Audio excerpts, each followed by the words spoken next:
another day, another vlog. Sabado na naman po.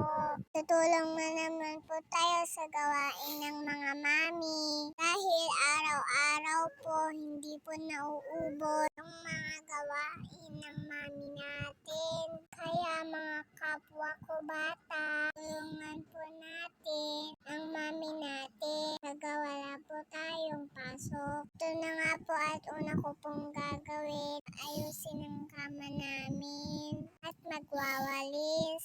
Pagkatapos po namin ito, mag-aaral naman po kami. Gagawin po namin yung assignment namin. Fast forward! Ayan, nakita niyo po yung daddy ko, ang taba.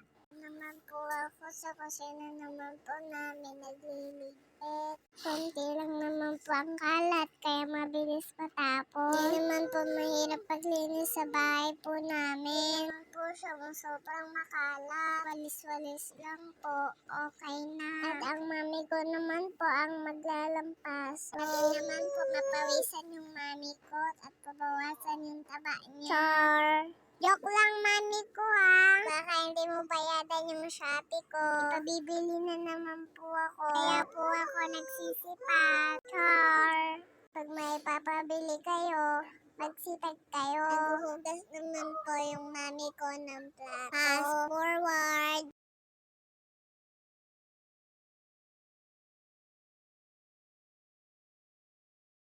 Hugas muna po ang mami ko para makapagsaing na. Ayan po, pinupunasan po muna niya ang rice cooker. Tinatapos niya po muna dito sa kusina. Kasi dito po yung marami gawain. Fast forward!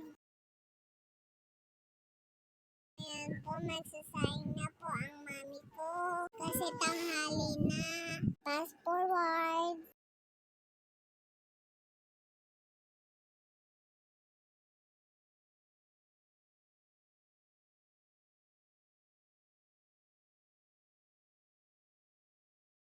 Ayan po, tapos na po kami ng mami ko at pagkukulitan na po kami.